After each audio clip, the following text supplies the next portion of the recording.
so we have at least $1,000. No simultaneous. Morning, everybody. How are you guys doing? Hope good weekends were had. Great. Mostly nodding. Good to see. I know tired is always my No, we're 15. usual state of being, and it is Monday, but I feel like it's worse than normal today, so if I'm especially low energy, if I just need to pause for a minute, I apologize, but that's just how it is. Subsequent note, just as an older adult giving you advice, always prioritize your rest and sleep. That's the most important thing. Whatever you have going on, it is not more important than getting the correct amount of sleep, I promise. You can nap through this class if you need it. Watch the lecture and do the work, but you can nap through class. How much later do you post the lecture from when you do it? Usually within a couple of hours. Like right as I finish recording the third one, I start uploading all three of them. So. And the only reason it wouldn't be visible is if I forgot, or if for some reason it set it to unlisted again. Because it's done that once or twice. Sorry.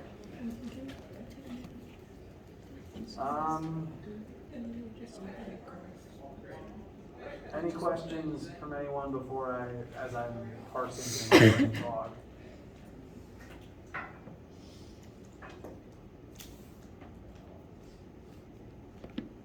All right.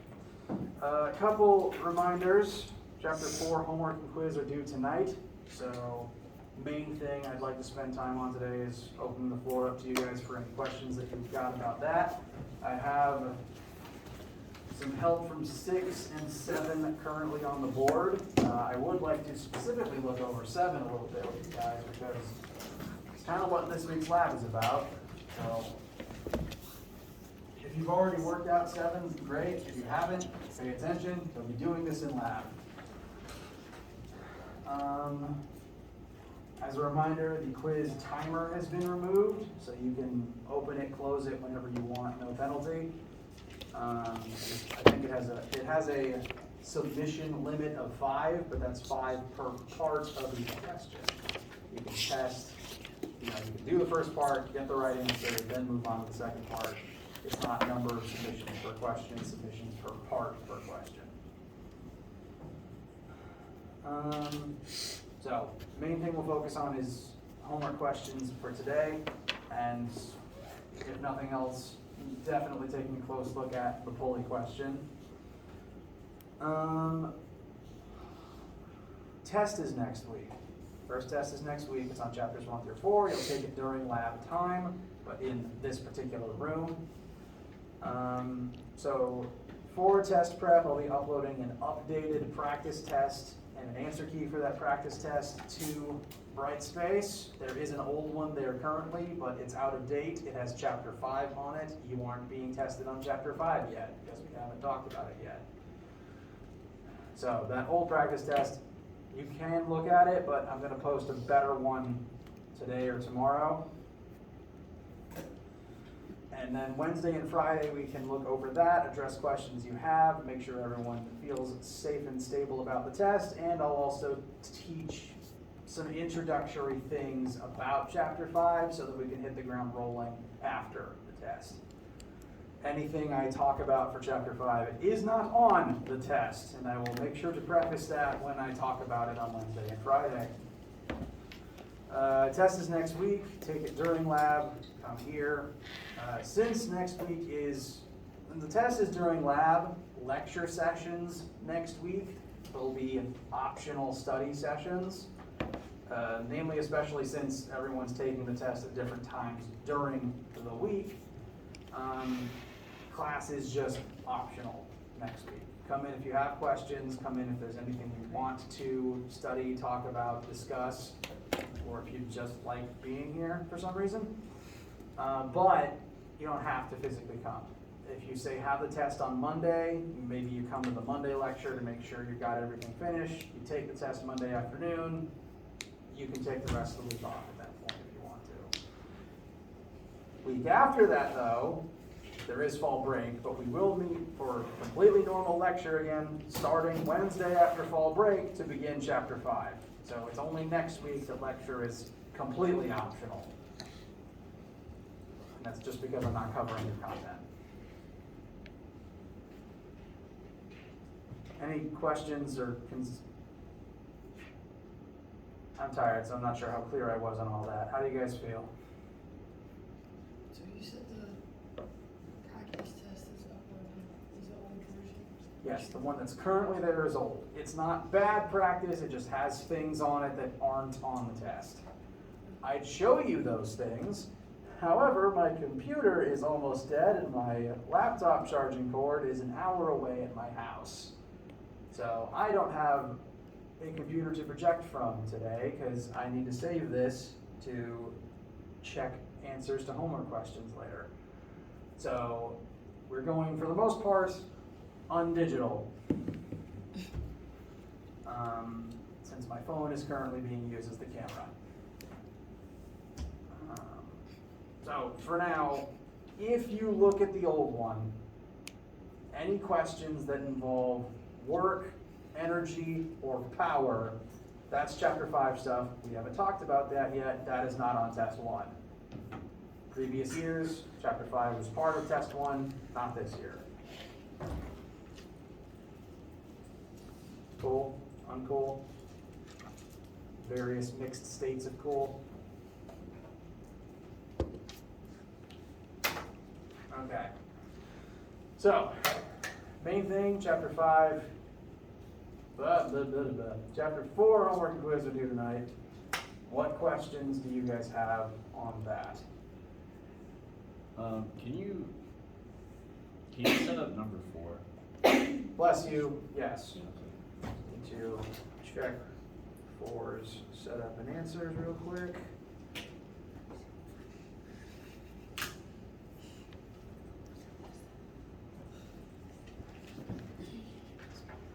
All right, we've got a train pulling. All right, absolutely yes. I'm gonna have to erase something now. I'm not erasing 7. Any complaints if I erase 6? Okay. If you haven't done 6 yet, before I erase it, I'll just point out it is a net force question. Ignore the fact that it's tilted, because everything is tilted uniformly, so you can still treat this as the y and this is the x. Divide up the components, add them together, the final answer is the vector sum of the two tensions.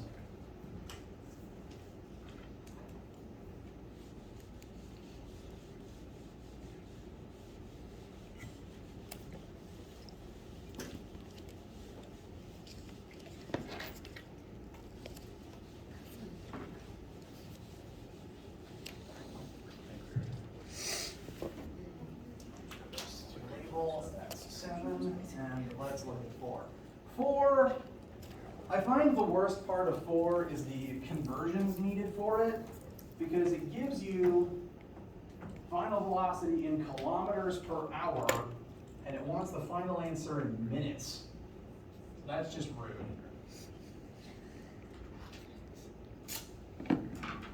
So we have a very poorly drawn train.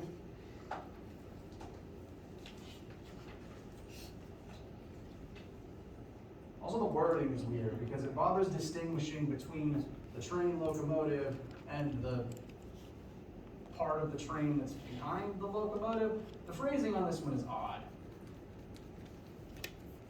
So, train. Train is exerting a force forwards of some amount. My sample value is 7.2 times 10 to the 5th newtons. The mass of the train cars that it is pulling on is also some known value. My sample number is 1.10 times 10 to the 7th kilograms. So the train is pulling on, the engine is pulling on the cars, let's say it like that. The engine is exerting a force on the cars. You know that force, you know the mass of the cars. It asks how much time does it take to increase the speed of the train. So solving for time, train is starting from rest, so its initial velocity is 0, and its velocity is increasing to a final of 7, well, the number will vary, but for everyone it looks like it's giving the unit of the final velocity in kilometers per hour, which is inconsiderate.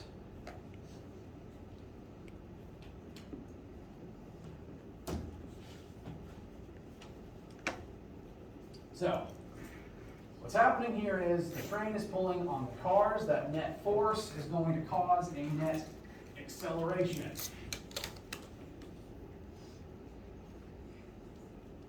If you'll remember, Newton's second law tells us when you exert force on mass, it starts accelerating.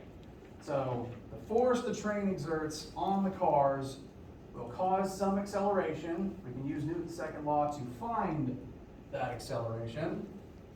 Once we have that known acceleration, we can use it in conjunction with our change in velocity to determine how much time that took. So to summarize, Newton's second law to solve for A, then use Fantastic Four equation 2 to solve for time. The small wrinkle partway through this is the conversion from kilometers per hour into meters per second, and then the formula will give you a time in seconds that you need to convert into minutes. I will demonstrate all of this now. And this is one of those questions where pretty much every number is randomized, so pay mostly attention to the method. All right, we already have the net force. Net force equals mass times acceleration. Your net force is the force the engine is pulling on the cars. Your mass is the mass of the cars given. And solve for A. This will be a small number with less than 1.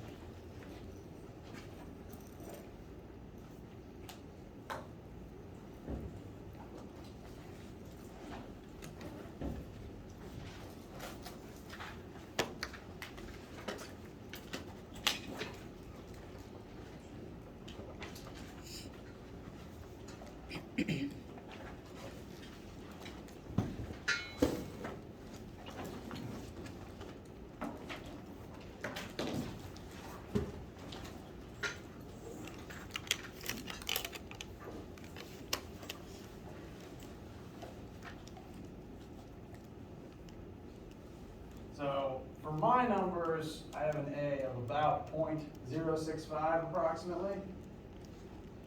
It's technically 5-4 repeating.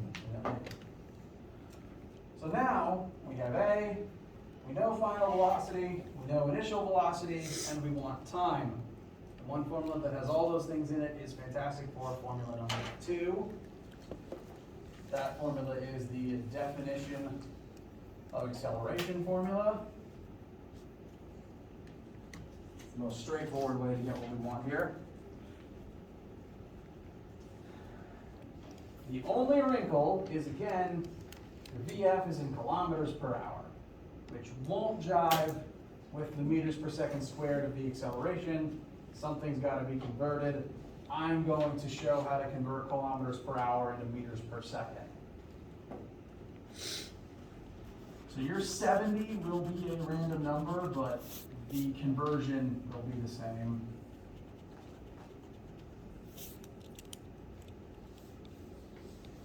The goal is to cancel out kilometers and replace it with meters. So I'm going to put 1 kilometer on the bottom of this fence segment and replace it with 1,000 meters at the top. That'll cancel km, leaving with just m. Hours is on the bottom. I want to replace that with seconds. So I'll put 1 hour on the top of the next picket and replace it with the number of seconds in 1 hour, which is 3,600. Alternatively, you could do 1 over 60 minutes and then 1 minute over 60 seconds as a third fence rail. But I do this to save ink. That cancels hours, leaves seconds, and ultimately, to convert kilometers per hour into meters per second, you divide by 3.6.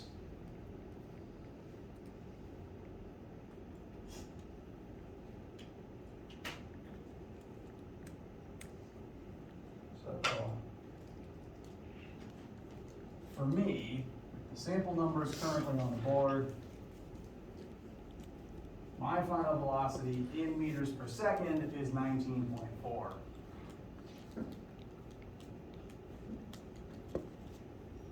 If that doesn't feel fast, remember that's meters per second. This train's still booking.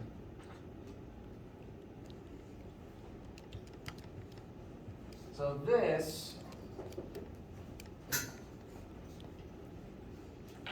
is the VF to actually use in your formula.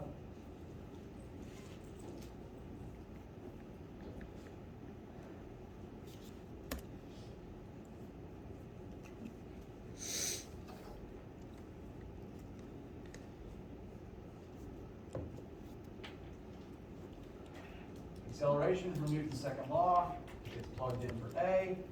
We're solving for T, and delta V can be rewritten as VF minus V initial. Initial was 0, the train wasn't moving at first.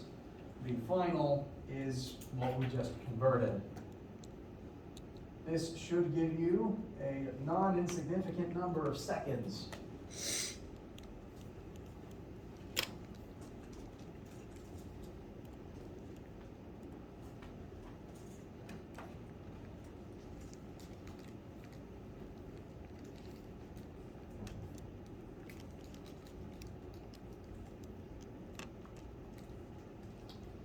I've got about nearly 300 seconds, which does need to be converted to minutes before WebAssign will take it.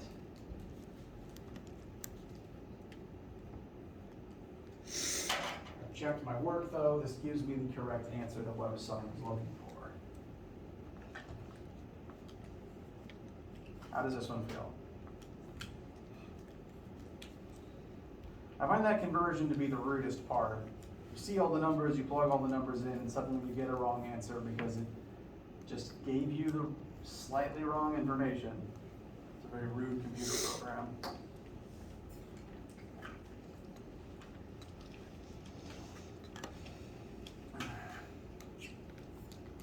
But it's good to practice conversions.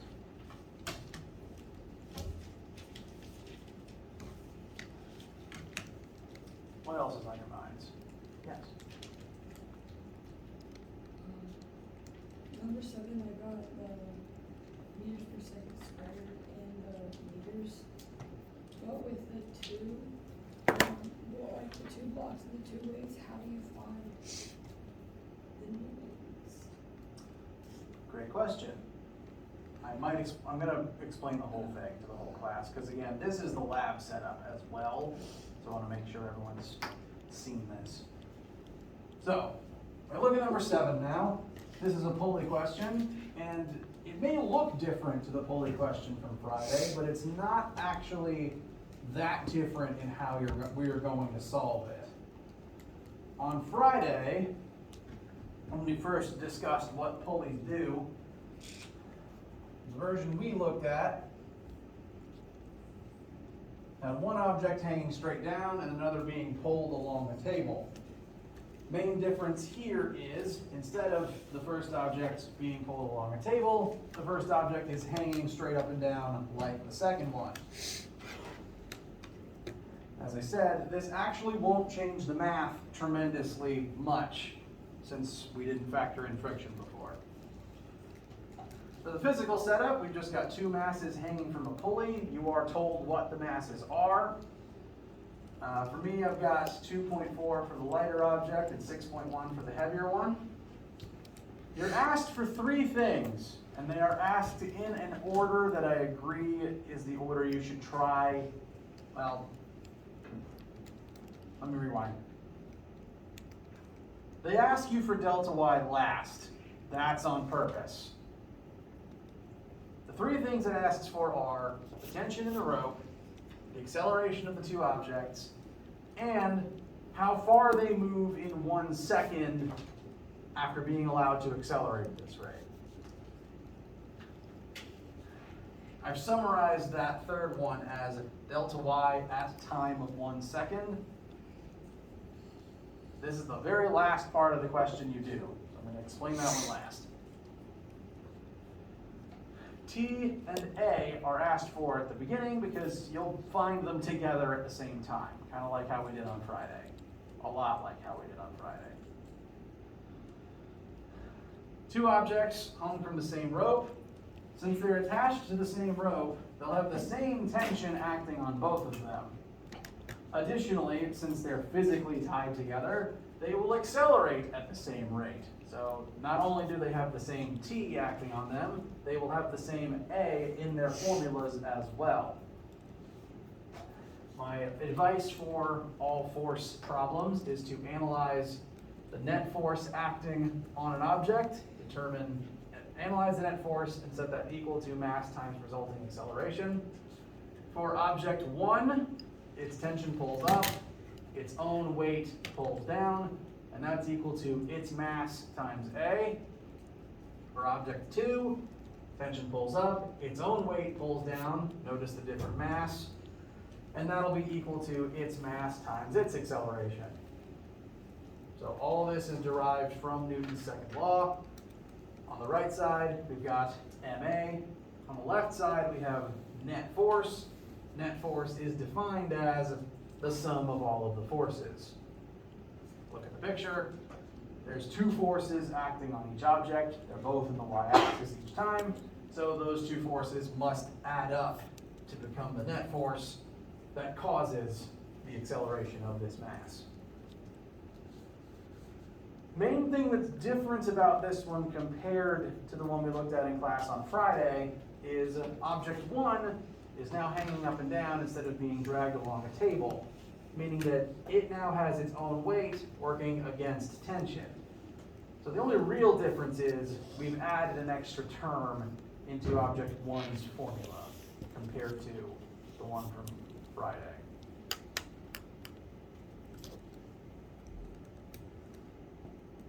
Once you arrive at this particular point, it's the same tension and the same acceleration in both equations. As I said, same rope is attached to both, so it's pulling on both of them with the same force of tension, and both objects are accelerating at the same rate. They have to because they're tied together. So we've arrived at two equations, two unknowns. Use one, solve for the other.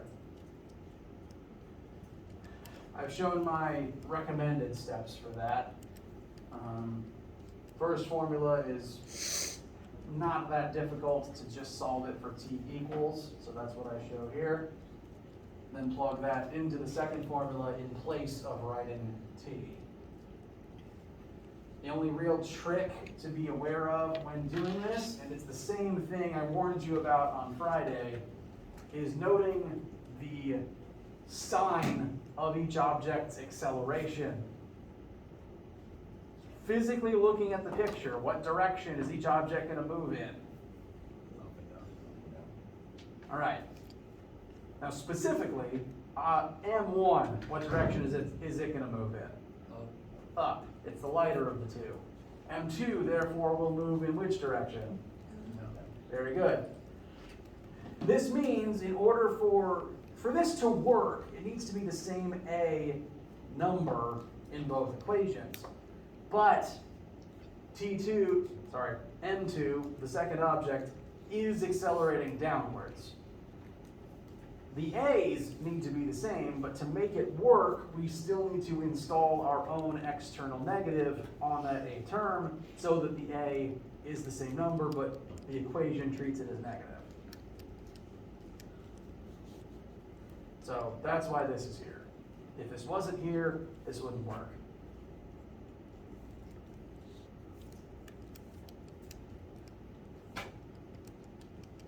Since that negative is there, carries through over into my next steps. Once you plug what t is equal to from your first formula into the second one, solve for a. Once you have a, what you need to do is take this, plug it into your first formula in place of the a that's there, and that should let you solve for t. Sorry it took me a second to get to your actual question, but is that what you did? Interesting. I might need to check your work then. No, I didn't.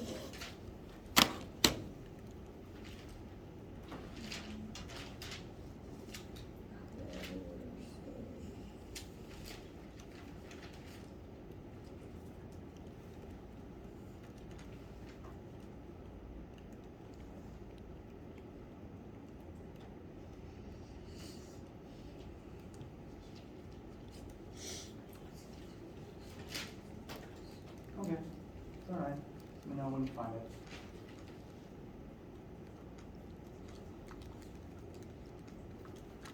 I know I just hand waved at a lot of algebra. Again, it's very similar to the one on Friday.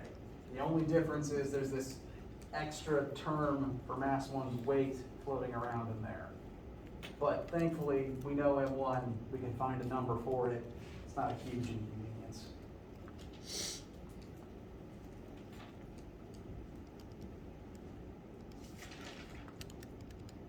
Any questions at this particular time about arriving at A and then eventually T?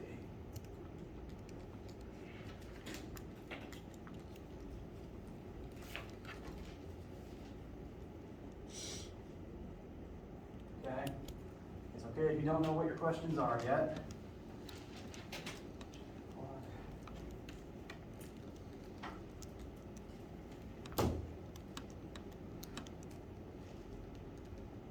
Now, again, Webassine asks for these in a roughly specific order. This process will give you tension and acceleration at approximately the same time. When you're doing this to yourself, I recommend checking those two answers first, making sure they're right before moving on to the third part. Because you need a correct acceleration to get the third part right. That's because the third part is asking, how far do the objects move while they're accelerating? So you need to know that value to figure out how far they move while they're doing that thing. So I'm framing this as it's asking for delta y at time of 1 second.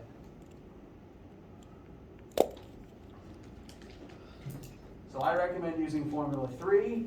Delta y is what you're solving for. It specifies these objects begin at rest. The system is being held in place until it's allowed to start moving. Vi is 0, therefore, and therefore this t just vanishes into the 0. That just leaves 1/2 times a times your 1 second squared. This a is the same one that it asked for earlier.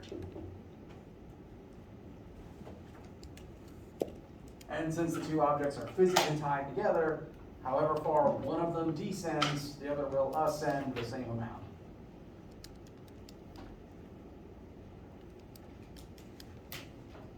Yes? I just wanted to ask, like a question about the basic question.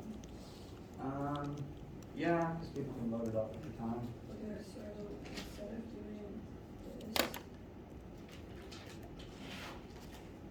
I would do something where you take the, like the opposite of the angle and you do that sign, and then you add the angles with this and you do that and this. Correct? I use that on that and then like when you did it cross. And then did different numbers. Yeah, absolutely. That's just geometry, just a different flavor of it. Yeah, that's absolutely fine. I am used to operating exclusively with right triangles at this point, so I don't remember a lot of the non-right triangle geometry off the top of my head. Wait, Was that one a right triangle? That one was, well, Is it? Yeah. that one, the one was a right triangle. Was not. Bless you. The one in class was a right triangle.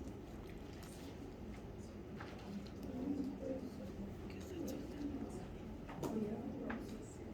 Cause you had your 60, your 30, and 90. Yeah, so that one is actually a right triangle on a fluke. Yes. All right, well, one way or the other, that works. Yeah, which is to say, I do not object to you finding the answer that way.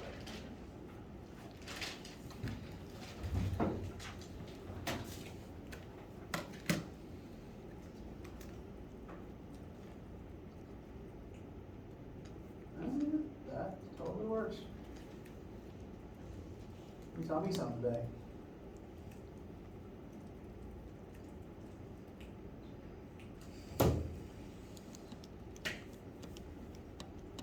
Any other questions? Any things on the homework or quiz you guys want to ask about or feel shaky about?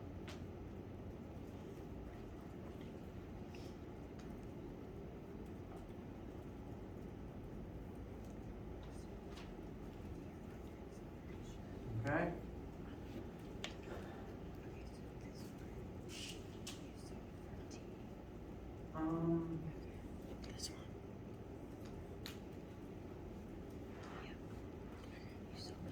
One thing I'd just like to touch on before class ends and before the homework is due.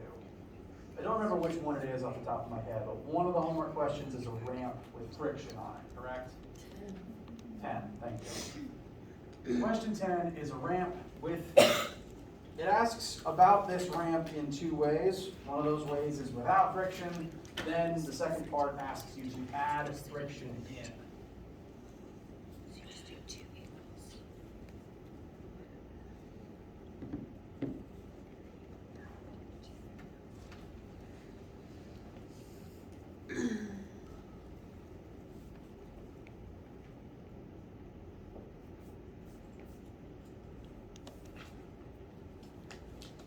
Now, the first part of that question works very similarly to the one that should already be in your notes that we looked at in class. On an incline, normal force and gravity are not equal and opposite. It will add up to something that points down the ramp, and you can use this triangle to determine how they compare to one another. And so the first part of number 10 is simply using this triangle to calculate, I call it F down because it's the net force down the ramp.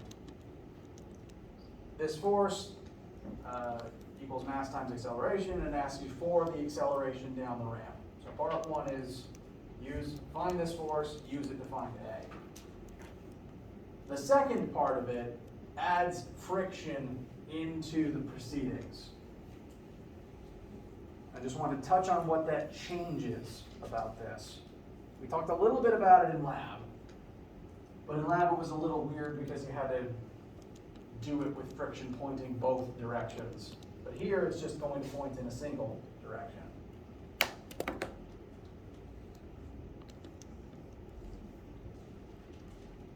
If this object is going to slide down the ramp, what direction is it going to slide in? Down. Down. And the force causing that is, again, the sum of normal force and gravity. So it's the same F down as on this triangle. Once it starts trying to slide, friction is going to turn on and start doing what it does to slow things down. What direction is friction going to point? Up to the right. Specifically up the ramp. Note that that is still parallel to the ramp, and it is opposite and parallel to F down. They're in the same axis. So it's okay that your perspective is tilted here. You don't have to necessarily do trig for each one of these to break them down into XY components because they're in the same axis. So you can treat this new tilted perspective as its own new unique X plane and just operate within that new slanted plane. Within this slanted plane, the net force is equal to two forces acting within this axis, and they must add up to mass times acceleration. So in part one, when there isn't friction, the force down the ramp is just equal to mass times acceleration. When there is friction, friction works against F down, and that will decrease the resulting acceleration as a result. So I recommend you can copy this down. This will be your starting point for the second part.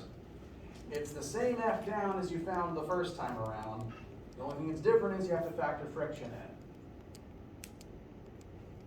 Question tells you mu, and you have everything you need to find the normal force needed to find friction value. Is the F, the suffix another F, and then the suffix of that K, is that the force of friction kinetic? Correct. Okay.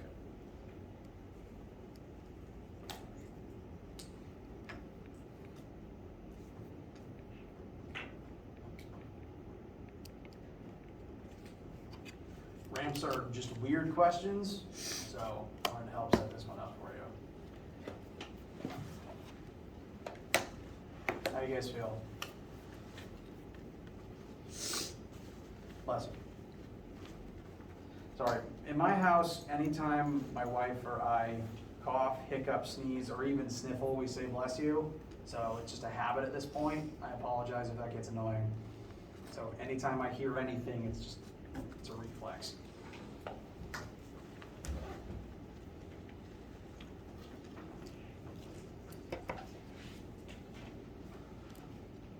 Any more questions? You guys need anything?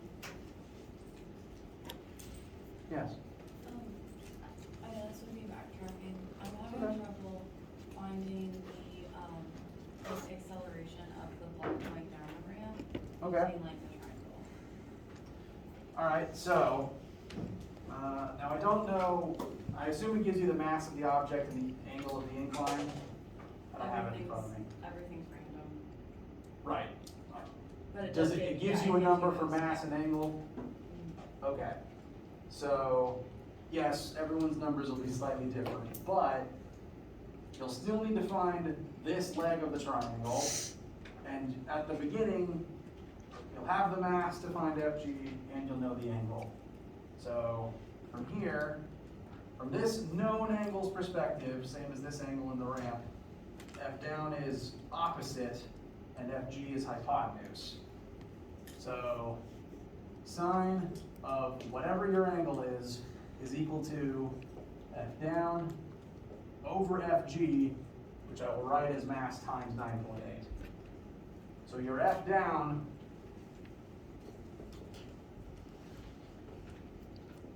should be your given mass times 9.8 times sine theta.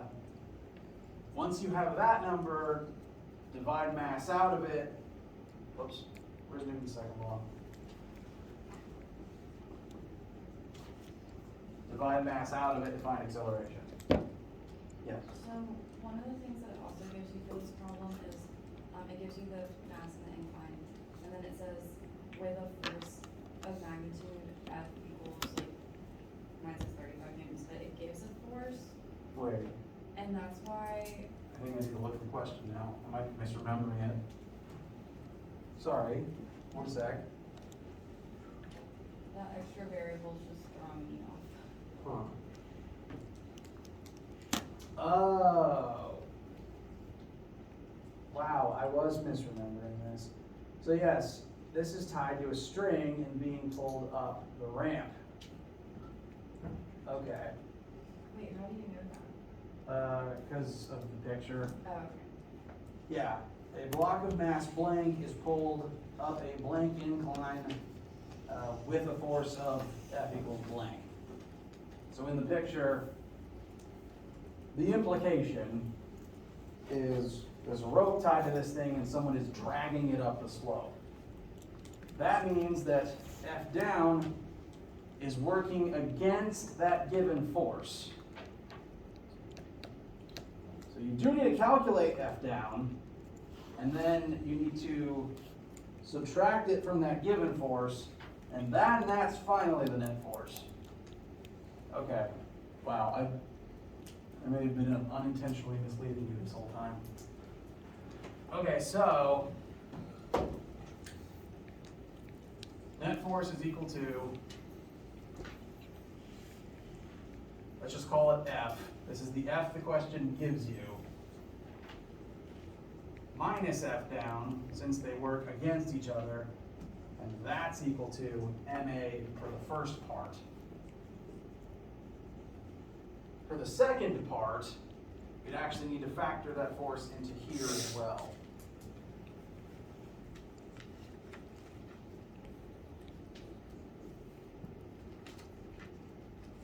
And that actually means, if you're pulling it up the ramp, friction points that way, so it's even more like lab.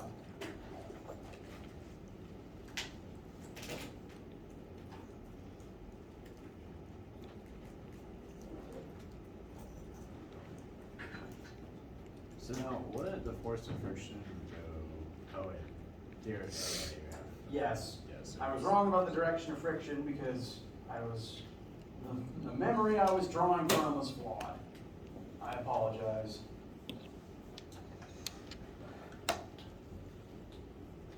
Teachers are human. We make lots of mistakes.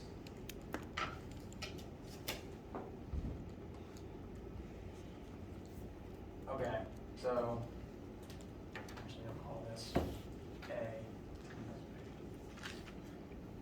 So those are the two setups that should give you what you want, which make this even more like last week's lab than I realized.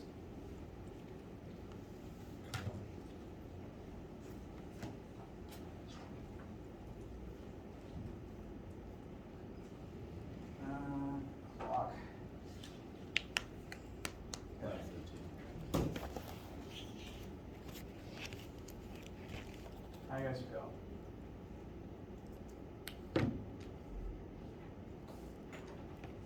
Why?